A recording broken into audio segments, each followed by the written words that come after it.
and in the gym, like a golf. Yeah, just roll and all this. It's like the all the knots out of I'm learning things. It's like the rolls. Yeah. Jim, you know about the first time I did that to you was like, yeah, I'm with this nigga for life. I'm with this nigga for life. It's over. I got a woman right now that's like, if you ain't bald, I ain't fucking with you. Wow. Because I was like this. Yeah, there it is. Yeah, we leave a lasting impression. However, I just want options, bro. Now, we're laughing and joking, but we have yet to get to Cipha Sound's budding comedy career. Yeah, it's more than budding. It's more than budding. Yeah. You've been doing this for years now. Yeah, man. Right, but we haven't, Kevin Hart hasn't accepted you into the circle yet. But Dave Chappelle has. Yeah, Kevin Hart has. Oh, he has. You're accepted in the circle? I'm in all the circles. You're in all the circles. Oh, shit, tell me what it's like. I'm low level in the circle. Right. Nah, but the comedy shit just came from, it's no different than DJing. I look at it like, the only difference is, okay, when I was DJing, I was playing other people's art. And my art was finding ways to combine their art to create a vibe. Right. Now, when I say these words, it's my art. And that's why I really like, it's the closest thing to being a rapper that I can ever get to, because I can't rap. So I'm on the mic, on the stage, boom, and I make people react. Right. But this shit came from like, people always used to just say I was funny on the radio. And I just kept hearing it. Yo, you funny. Oh, I used to do shit like call 2 Chinese restaurants and put them on conference, and make them talk to each other like stupid shit. Bro, my favorite shit I used to do, remember the Nextel chirp phones? Yeah. So I recorded the noise, and during songs, I would just say, choo-choo, choo-choo, and people used to call would be checking I could imagine. Oh, I think you got me a couple times, bro. I could imagine hundreds of thousands of people checking they, what the fuck? And I just hit it. Bro, I used to be listening to the radio swearing my phone just rang, bro. I did that for years. That's crazy. Until they went out of style. So then people used to say I was funny, so I was just like, yo, how can I make money with this? Right? The New York hustler brain was like, how do I make money? So I just started producing a show. Was this after or before Ebro took his job? This was before. Before, okay. Yeah. This is during our show era that he started the shows. Okay, cool. So I started doing comedy, producing the show, not even trying to be a comedian, and I would go up and say what's up to the audience and get 1 laugh, 2 laughs, 3 laughs, and then it just evolved. Right. And then I had a packed house, but my shit was packed. Rappers, ball players, ballers, like everybody was there. And then it just grew, and then some big comedians were like, yo, you look like you really like this. This don't count, because this is your crowd, your fans. Right. You gotta go over here. So that's when I really started going, but I was doing terrible. You bombed? For years. For years, you were bombed. Damn. You were the bomb guy for years. Oh, you can't start comedy without bombing. There's no way. There's no way. Because you might have an idea for a joke, but you don't know how to structure it.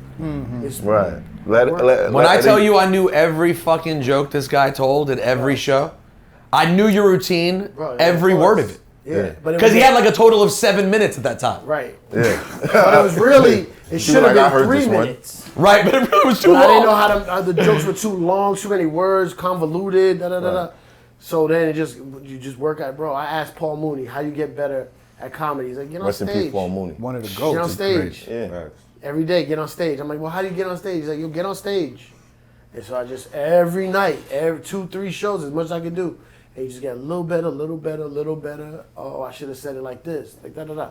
Right. And then when Ebro stole my job, I had to, so there was a point where, like certain comedians, they would be like, yo, come on the road with me this weekend. And I couldn't because I had the morning show. Right. So that's the last 2 years of Hot was like, man, I wish I could go on the road.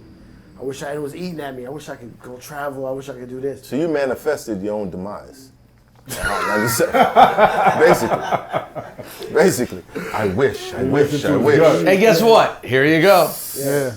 Rakim granted you the. Here you go, God. Huh? No, I'm saying here you go, God. You got it. Here you go, God. Peace, God. I think Peace, God. I think he prayed to Richard Pryor on that one. But yeah, so then The Ebro shit is like, okay, there's different ways to look at it, right? First of all, Ebro was going through his own situation at Hot. Right. Because he was PD, and then the company was like, "You're not gonna be PD no more. Where we gonna put you?" So he went on air. So then it just became shuffling things around. So did he get demoted or was he up? From the Was he outside, just it tired? always looked like he left. It looked like that little dust up with Nicki Minaj, and then he just decided he was going to give up being program director. I don't know exactly what the meeting was, if they forced him to leave or he left, but I don't know how you leave a program director's job. Right. Ebro. So, but whatever.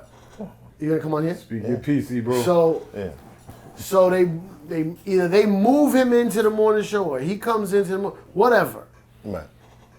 But like me and him, we've seen like 3 bloodbaths at Hot 97. Like y'all don't notice it because it's the shit in the corporate side. Right. Where like we come into work one day and 50 people just got fired. You know what I mean? Like 50. Literally. 50, whatever. no, not 50, but 20. Yeah, 20. People you know. Like there were a couple of bloodbaths back then. Yeah, because still radio a was lot. getting Over smaller. what? Because Oh, that yeah. was the period where radio was also like just eventually finding its layoffs. permanent Right. sort of smaller size. So people just walking out like, fuck you, YouTube. Right, yeah, exactly. Yeah. So And Ebro, we survived a lot of them. so Ebro would come in and tell us, "Yo, I'm about to save your life." Now, did he really save our life or was he plotting? I don't know. Fucking whatever. Yeah. But I always look at it like this. It was a very bad way the way I left, and also I didn't want to leave because Hot 97 was my life. I thought I'd be there forever.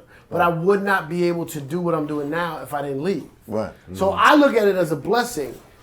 Now, Takes time to get there, though. It's like the divorce. I swear to Yeah. God, it takes Yeah. time to get there.